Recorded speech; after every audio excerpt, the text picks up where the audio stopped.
예배 나오신 모든 성도님들을 주님의 이름으로 환영합니다. 이 시간 기도하고 수요 예배 시작하도록 합니다. 하나님 감사합니다. 오늘도 주의 은혜 가운데 주의 부르심을 받아 예배 자리로 나오게 하신 은혜 감사합니다. 지난 3일 동안 추수감사절을 보내고 또 그 감사의 마음을 기초하여 우리의 삶을 다시 한번 주의 눈으로 바라볼 수 있어서 너무나 또한 감사한 3일이었습니다.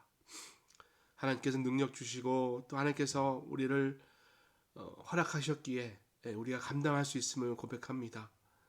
여전히 쉽지 않은 길이며 또 많은 어깨에 무거운 짐이 있으나 그 짐을 짊어지고 주님을 따르라는 그 주의 말씀을 붙들어 이 길이 주 앞에 합당한 길이며 주님 기뻐하신 길임을 확신하고 저희들 한 걸음 한 걸음 걸어 나갑니다. 주님, 그런 예배되게 하옵소서.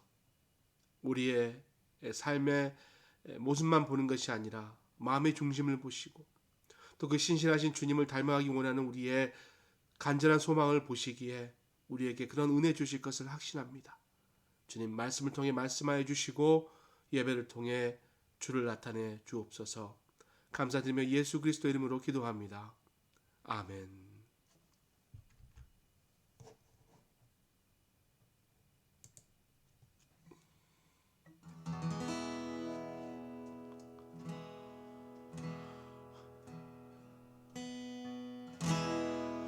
내 주 같은 분 없네. 그 어느 누구도 내 생명 다하도록 주 얼굴만 구하리. 내 주 같은 분 없네. 그 어느 누구도 내 주 같은 분 없네. 이 땅 위에 오 하나님, 주 나의 모든 것, 내 주 같은 분 없네. 이 땅 위에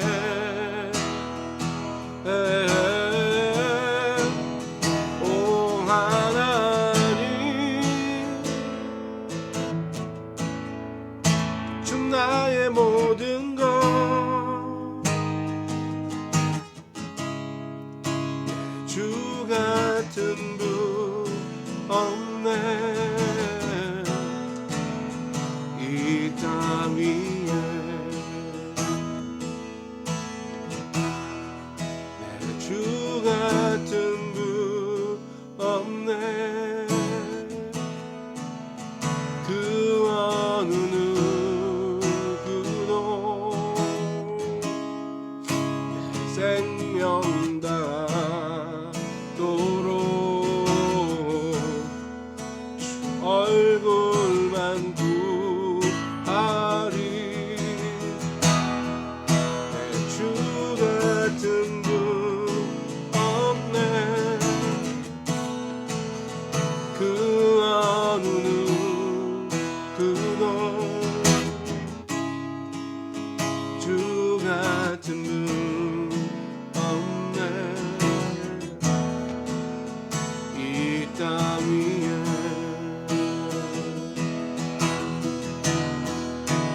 오 하나님, 주 나의 모든 것, 내 주 같은 분 없네. 이 땅 위에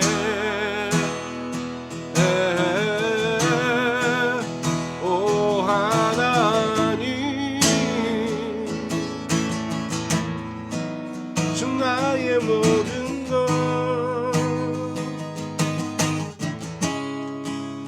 주 같은 분 없네 이 땅 위에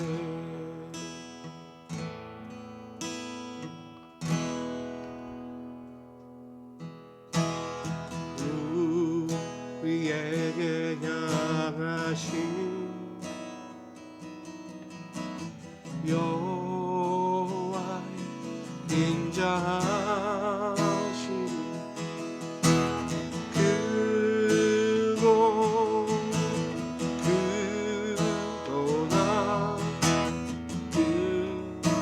그시도다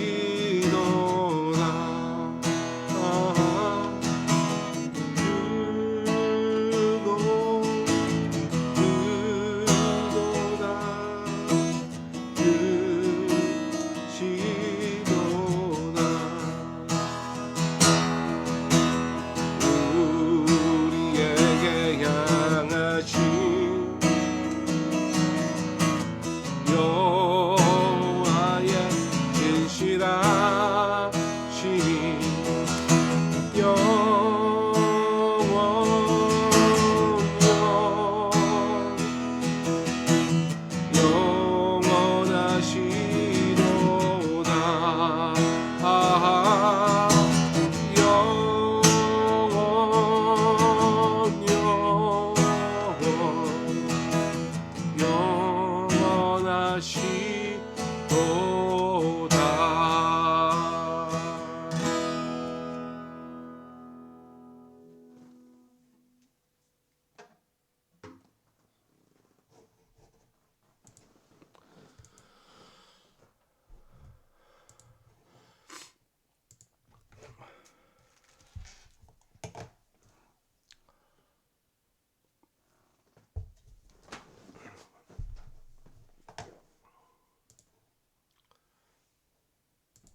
오늘 하나님께서 우리에게 주신 말씀은 창세기 27장 30절에서 40절까지의 말씀입니다.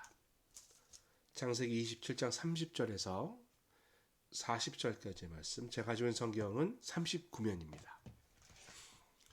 우리 한 절씩 교독합니다. 하나님의 말씀입니다.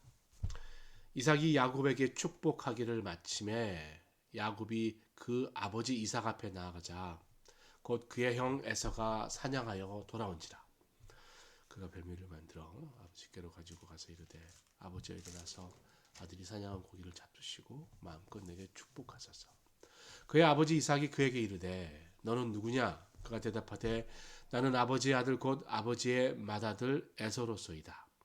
이삭이 심히 크게 떨며 이르되 그러면 사냥한 고기를 내게 가져온 자가 누구냐? 내가 오기 전에 내가 다 먹고 그를 위하여 축복하였은즉 그가 반드시 복을 받을 것이니라. 에서가 그의 아버지 말을 듣고 소리내어 울며 아버지에게 이르되 내 아버지여 내게 축복하소서 내게도 그리하소서. 이삭이 이르되 내 아우가 와서 속여 내 복을 빼앗았도다. 에서가 이르되 그의 이름을 야곱이라 함이 합당하지 아니하나이까. 그가 나를 속임이 이것이 두 번째니라. 전에는 나의 장자의 명분을 빼앗고 이제 내 복을 빼앗았나이다. 또 이르되 아버지께서 나를 위하여 빌복을 남기지 아니하셨나이까. 이삭이 에서에게 대답하여 이르되 내가 그를 너의 주로 세우고 그 모든 형제를 내가 그에게 종으로 주었으며 곡식과 포도주를 그에게 주었으니 내 아들아 내가 내게 무엇을 할 수 있으랴.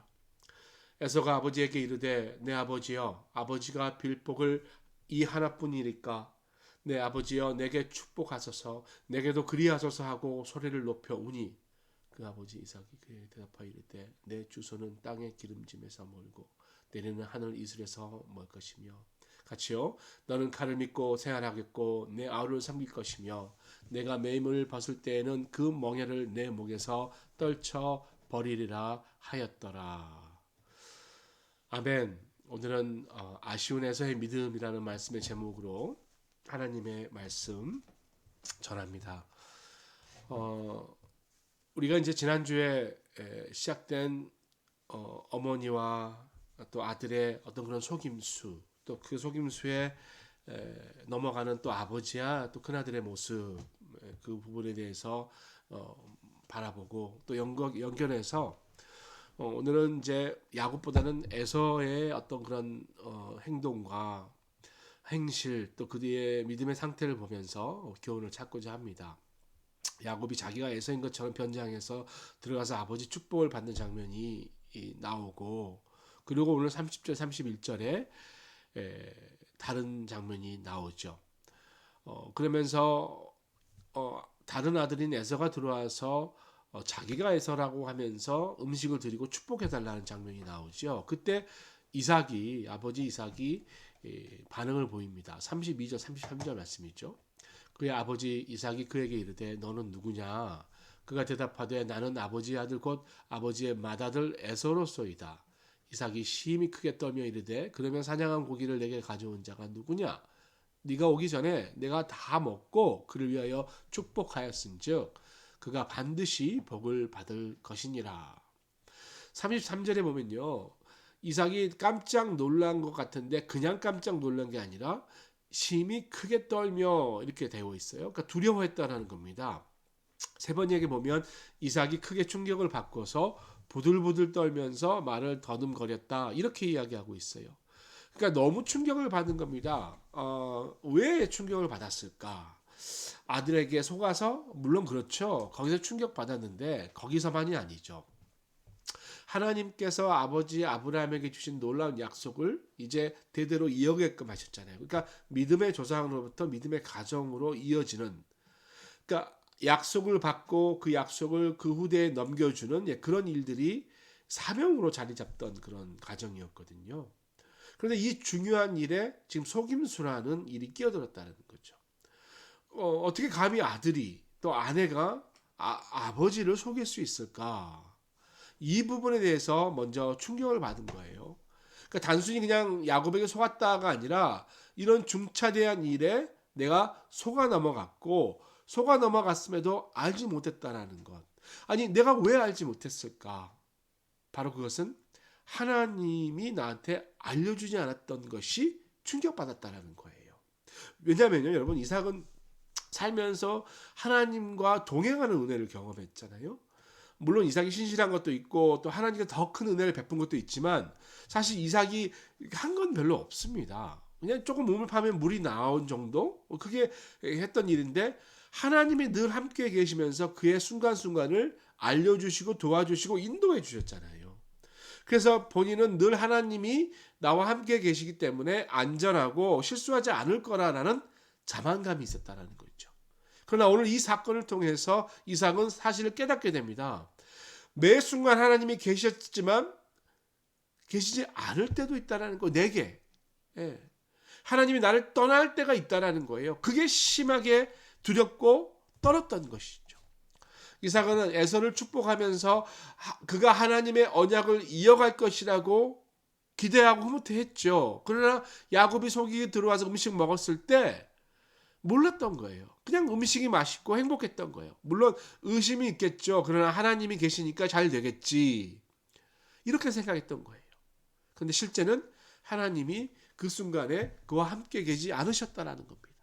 그래서 이삭은 엄청나게 불안했고 두려워했다라는 거예요. 조금 전에 분명히 이삭은 에서를 축복했는데 이제 또 다른 에서가 들어왔으니 도대체 이게 어떻게 된 일입니까? 하나님은 이 모든 과정을 다 보고 계셨을 텐데 왜 말리거나 막지 않으시거나 또 내게 말씀해 주지 않으셨을까? 바로 그것은 이삭이 하나님 앞에 올바른 길로 가고 있지 않았기 때문이에요. 올바른 순종을 하고 있지 않았기 때문입니다. 하나님께서 그래 네가 한번 알아서 해봐라, 이렇게 하실 수밖에 없었다라는 거죠. 로마서 1장에 보면 사람들이 죄를 짓고요, 자기 마음대로 죄 가운데 사니까 하나님께서 심판을 내리고 불을 내리시는 게 아니라 그냥 내버려 두시는 경우가 종종 또 성경에서 찾아볼 수가 있죠. 구약성경 마치고 신약성경에 넘어가까지 하나님이 거의 말씀하지 않으시는 침묵기가 있죠. 400년 동안. 너네도 알아서 해라 하는 거죠. 근데 사실 여러분 그것만큼 무서운 징계가 없습니다. 하나님께서 그냥 알아서 해라 라고 하시는 것. 만약에 제가 이삭이었다면 야곱을 불러갖고요, 너 왜 그랬을까? 이렇게 야단치고 너가 나를 속여서 얻었으니까 결국 이거는 무효다라고 할 것 같아요. 근데 이삭은 그렇게 하지 않다라는 거죠. 근데 사실 또 여러분, 그것이 이삭이 부족했지만 믿음의 조상이 될 수밖에 없었던 이유 하나 아니겠습니까? 이삭이 부족하지만 그래도 훌륭한다는 거예요. 믿음의 조상다운 모습을 보이면서 이 어려운 순간에 또 인간의 생각 판단으로 하는 것이 아니라 하나님의 말씀을 붙들려고 했던 거예요. 마지막 순간에 이삭이 에서에게 이야기한 것이 세 번역으로 되어 있는데요. 33절 세 번역이 이렇게 되어 있어요. 네가 오기 전에 내가 그것을 이미 다 먹었고 그에게 축복하였으니 바로 그가 복을 받을 것이다. 비록 내가 속아서 축복했지만 그것은 하나님 앞에서 축복한 거니까 취소할 수 없다. 야곱은 축복을 받을 수밖에 없는 그것이 맞다라고 인정하는 것입니다. 여러분, 사실 이 이야기는 4,000년 전의 이야기잖아요. 근데 여러분, 사실 우리 자신의 이야기인 것 같아요. 내가 신앙생활하면서 하나님 믿고 살지만 뭔가 잘못될 때가 있습니다. 그때 어떡하죠? 다른 방법이 없어요, 여러분. 우리 하나님 말씀 붙들어야 돼요. 내가 하나님 믿고 나가고요. 어떤 일이 벌어질지라도 하나님께서 내게 말씀 안 하실 때가 있다라는 거죠. 그때 그것을 알아차려야 돼요. 예. 아무런 사인을 주지 않을 때, 내 마음대로 할 수 있다라고 하는 것이 아니라 아무런 사인이 없을 때, 하나님께서 지금 나에게 징계하려고 하시나. 그래, 회개하고 하나님 말씀 붙들자. 물론 지금까지도 하나님이 함께 하셨지만 내가 지금 다른 길로 가고 있는 것이 아닌가? 여러분, 하나님 말씀 순종하는 길밖에 없는 것이죠. 여러분, 다른 사람들은 모르지만 나는 알잖아요. 내가 버려야 될 것들, 내가 놓아야 할 것들, 아직도 움켜쥐고 있는 것들, 남들은 모를 수 있어요. 근데 나는 알거든요. 하나님이 그것을 알게 해주실 기회가 온다면 하나님 앞에 자복해야 되는 것입니다. 이삭은 살면서 그 사실을 잘 알았지만 욕심을 붙들고 살았었어요. 에서에 대한 애착을 포기하지 않았습니다. 그러나 이제 야곱을 축복하는 그 사건을 통해서 하나님의 말씀이 성취되는 것을 수용하고 순종하는 모습을 볼 수 있다는 거죠. 왜냐하면 그것이 유일한 방법이라는 것을 알았거든요. 사실 이삭은 알고 있었죠. 그러나 어떻게 하든지 자기 뜻대로 해보려고 했지만 그것이 자기 욕심에 불과했다는 것을 알았습니다. 내 욕심대로 가느냐 하나님께 순종하느냐, 이 갈림길에서 이삭은 결국 말씀을 붙드는 쪽으로 나갑니다. 그래서 이삭이 믿음의 조상이 될 수 있었던 것이죠. 여러분, 실수할 수 있고요, 속임을 당할 수도 있습니다. 모든 환경 가운데 하나님의 뜻을 분별하는 것이 중요한 것이죠. 야곱처럼 사람을 속이는 가운데도 하나님이 역사하는 일이 있는가 하면, 이삭처럼 속임을 당했음에도 불구하고 그 안에서 하나님의 뜻을 찾는 것, 너무나 중요한 것이죠. 자, 이렇게 야곱과 이삭은 그렇게 일이 넘어갑니다. 그러나 에서의 반응이 오늘 좀 우리가 살펴봐야 되는 것이죠. 34절 말씀이에요. 에서가 그의 아버지 말을 듣고 소리질러 슬피 울며 아버지에게 이르되 내 아버지여 내게 축복하소서, 내게도 그리하소서. 마치 어린아이가 엉엉 울면서 떼를 쓰는 모습을 나타내고 있죠. 인간적으로 생각하면 그렇죠. 에서가 불쌍합니다. 억울하게 당했으니까 참 안 됐죠. 그러나 이제 와서 본인도 축복받기를 원한다. 이제 와서 장자권의 소중함을 깨닫는다. 좀 너무 늦은 것 같은 그런 이야기가 펼쳐지고 있죠. 사실 여러분, 에서가 왜 너무 늦었는지를 그의 지금 이야기를 통해서, 그의 아쉬운 발언들을 통해서 우리가 알 수 있거든요. 실수하는 모습을 계속해서 나타냅니다. 35절 보시면 이삭이 이르되 내 아우가 와서 속여 네 복을 빼앗았도다. 그러니까 축복이 원래 에서 너 것이라고 말씀하시는 거예요. 그러니까 엉엉 울면서 막 조르니까, 대성통곡하니까 아버지 마음이 얼마나 안 됐겠어요. 그래서 원래 맞다 이거는 너 거였지. 그런데 이삭은 이 사건을 통해서 어떤 경험을 했냐면 하나님이 이 순간 나에게 말씀을 안 하시니라고 깨달았다는 거예요. 그러고 나서 하나님 말씀을 붙들었다는 거죠. 여러분 에서도 마찬가지거든요. 지금 이 순간에 내가 하나님께 멀리해서 하나님의 음성을 듣지 못하고 내 뜻대로 하다가 내가 자초한 일이라는 것을 깨달아야 되는 거거든요. 근데 전혀 깨닫지 못하고 있다는 겁니다. 이런 회개하지 못하는 태도, 그것이 어쩌면 에서의 잘못이다라고 이야기할 수 있죠. 에서의 특징은 철저한 자기도취와 교만이라고 이야기할 수 있어요. 모든 게 자기 중심적이죠. 모든 게 다 자기 거예요. 야곱의 축복도 자기 거라고 그렇게 이야기하잖아요. 그러니까 여러분 그렇게 말하면요, 하나님의 은혜를 누릴 수가 없습니다. 하나님은 그의 은혜를 누구에게나 공의롭게 주시기 원하거든요. 근데 이게 다 내 거다라고 이야기하는 것처럼 언가들리, 하나님의 뜻과 맞지 않는 거라고 이야기할 수밖에 없는 거 아니시죠? 예. 하나님 은혜를 내가 독차지하려고 하는 것, 그것도 역시 말이 안 되는 거죠. 특별히 신앙인으로서 우리는 영적 나르시즘이라고 그러죠. 영적 자기도취에 빠지는 일이 있을 수 있습니다. 왜? 우리가 교회에서 사역하면 이렇게 금방 드러나거든요.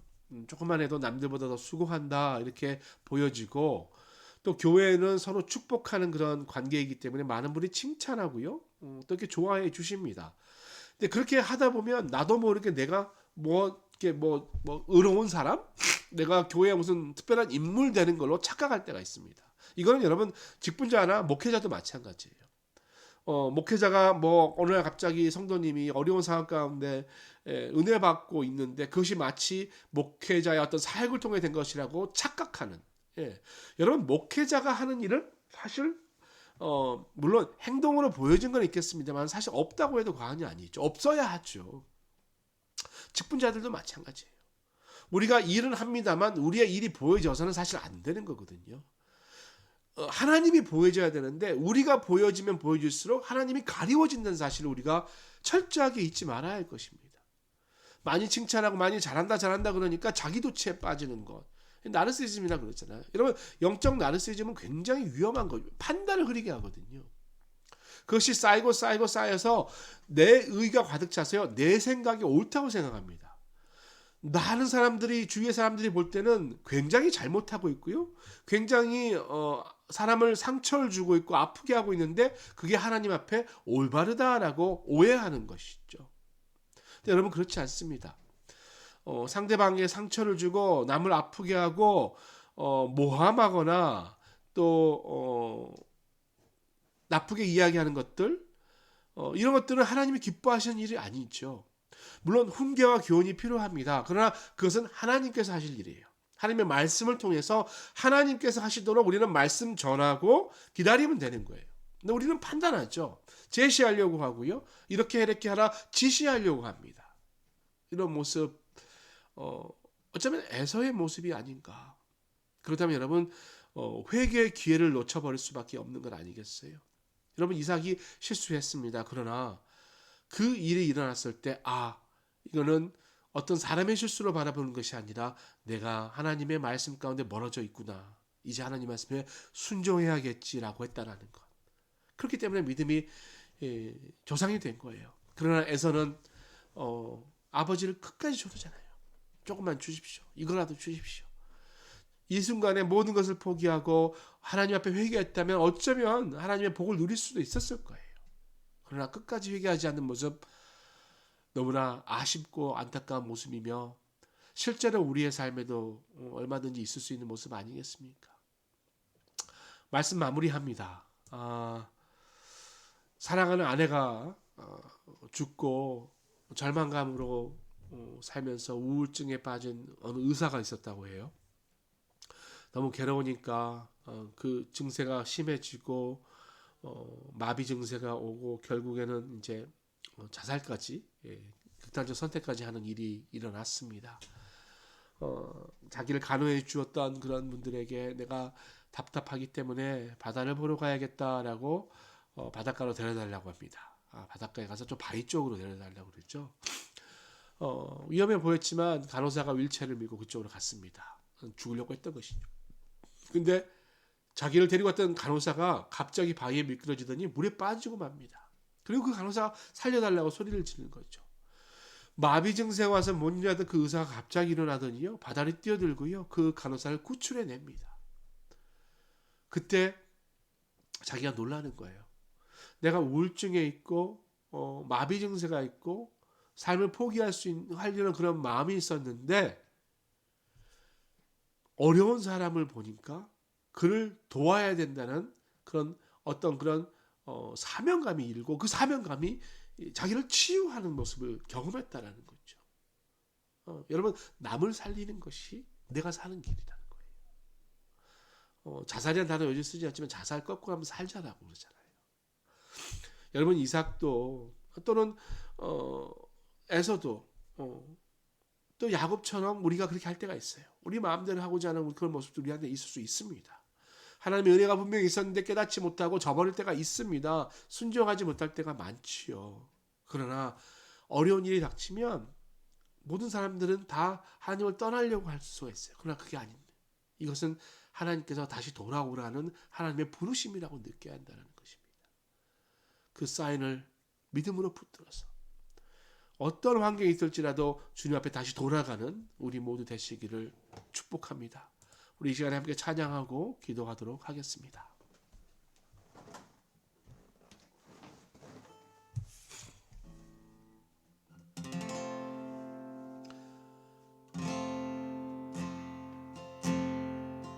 왕이신 나의 하나님,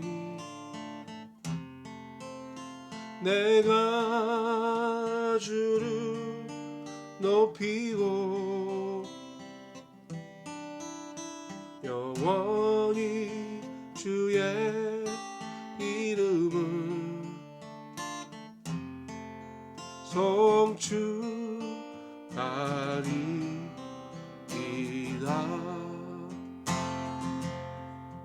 왕이신 나의 하나님,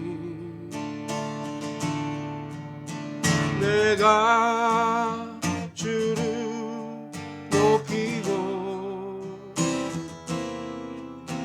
영원히 주의 이름을 송축하리이다.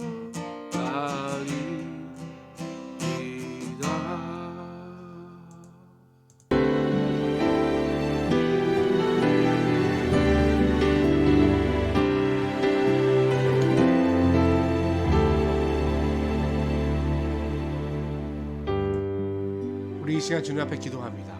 기도하실 때 우리 앞에 펼쳐진 많은 일들 가운데 혹시 내 뜻대로 되지 않고 매사에 부딪히고 어렵고 힘든 일이 여러분 있으십니까? 그렇다면 하나님께서 지금 나와 함께 계시는지 잘 점검하는 그런 시간이 됐으면 좋겠습니다. 그리고 기도했으면 좋겠어요. 주님, 저와 함께하여 주시옵소서. 주님께서 함께해 주셔서, 주님께서 말씀해 주셔서 지금 내게 일어난 일들에 대해서 하나님의 뜻을 발견할 수 있도록 우리 자신을 위해서 기도하시고, 또 우리 가족들, 우리 자녀들을 위해서 한번 같이 기도하겠습니다. 기도합니다. 주님 감사합니다.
이 시간 우리 주위의 아픈 분들 위해서 중보하는데요. 우리 신나리 집사님 지난주에 4차 키모를 하기로 결정하고 지난 토요일 첫 키모를 시작했습니다. 3주 후에 이제 두 번째 키모 들어가시는데 여러분 알다시피 얼마나 힘든 과정입니까?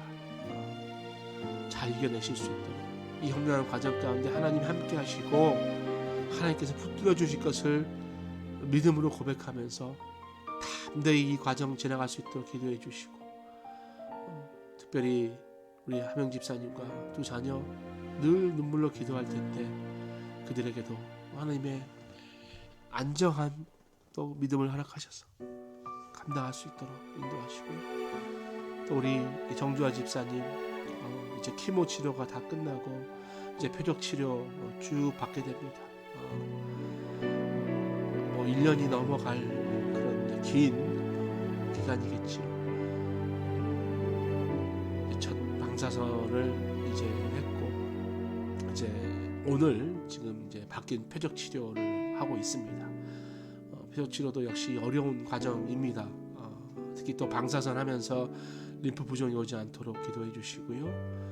또 아이들과 또 맹집사님 모든 상황 가운데 선을 행하시는 그 하나님을 바라보고 그분을 찬양하며 이 어려운 시간 잘 이겨낼 수 있도록 기도해 주시기 바라고요. 또 그에 많은 분들이 있으니까 여러분 기억하시고 또 우리의 주위에 생각나시는 또 우리 목장 일원들 위해서 한번 이 시간에 중보 기도하겠습니다. 기도합니다. 하나님 위해서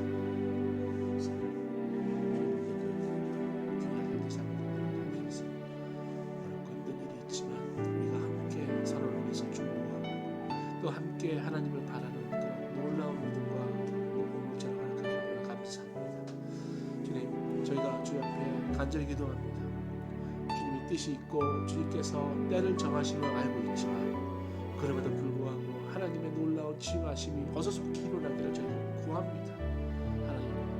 하나님께서 정말 능력이 있으시고 모든 것을 가르쳐 하시는 그분을 우리가 신뢰합니다. 그렇게 주님 앞에 부족한 부분을 주님의 능력으로 가려주시고 우리의 치료, 우리의 아픔과 우리의 상처와 우리의 질병을 낫게 해주시기를 간절히 구합니다. 특별히 신나리 집사님 이제 키모가 시작됐습니다. 어려운 과정 가운데 이제 첫 번째 키모 마쳤고 나머지 3주 후부터 또 2차 계속해서 진행되는 그 어려운 과정 가운데 주님 많은 에너지가 소모되고 정말 어려워서 쓰러져 있을 수밖에 없는 그런 과정입니다. 자매를 불쌍히 여기시고 붙들어 주시옵소서.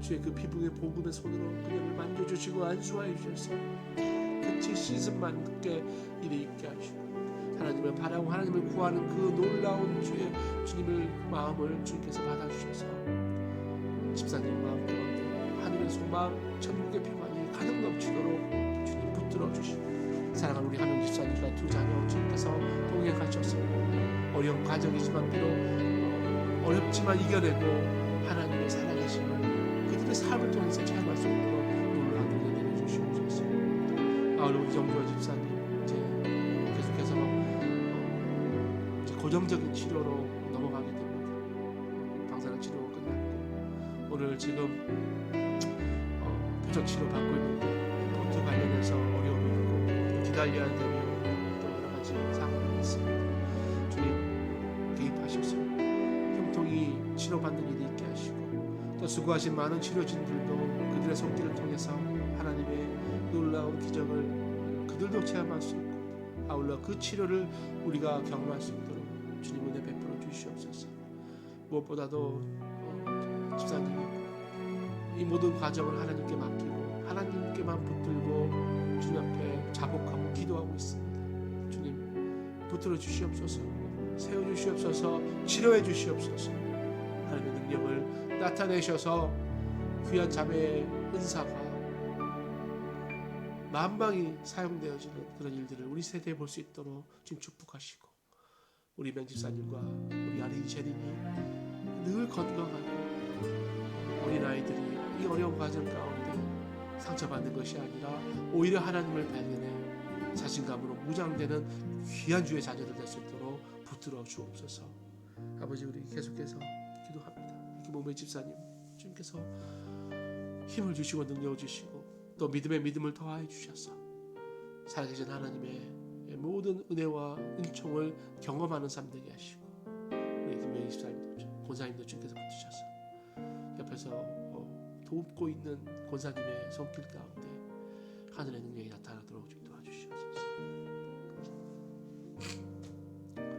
이제 마지막으로 한 가지 더 기도할 것은 예배를 위해서 기도하기를 소원합니다.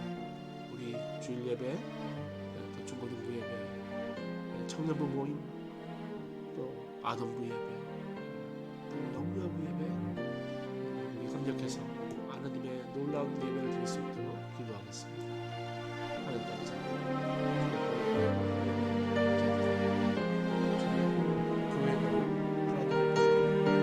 저희 집을 위해 찬양하는 주님의 감사합니다. 저희 예배를 섬길 수 있는 예배 선포되는 하나님의 말씀과 하나님의 능력을 담으시고 영광자와 가운데 지혜로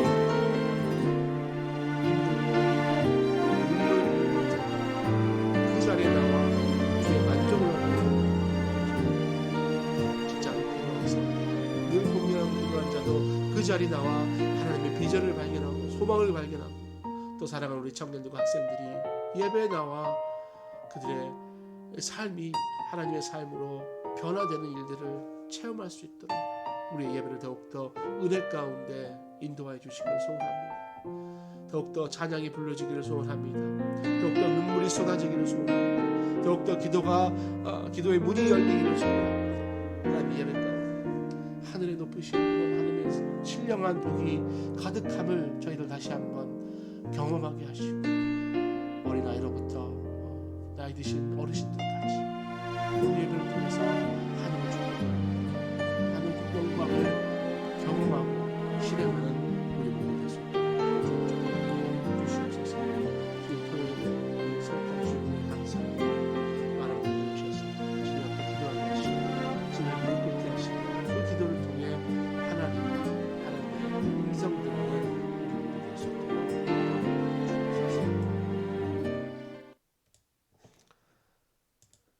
하늘에 계신 우리 아버지의 이름을 거룩하게 하시며 아버지의 나라가 오게 하시며 아버지의 뜻이 하늘에서와 같이 땅에서도 이루어지게 하소서. 오늘 우리에게 일용할 양식을 주시고 우리가 우리에게 잘못한 사람을 용서해 준 것 같이 우리 죄를 용서해 주시고 우리를 시험에 빠지지 않게 악에서 구하소서. 나라와 권능과 영광이 영원히 아버지의 것입니다. 아멘.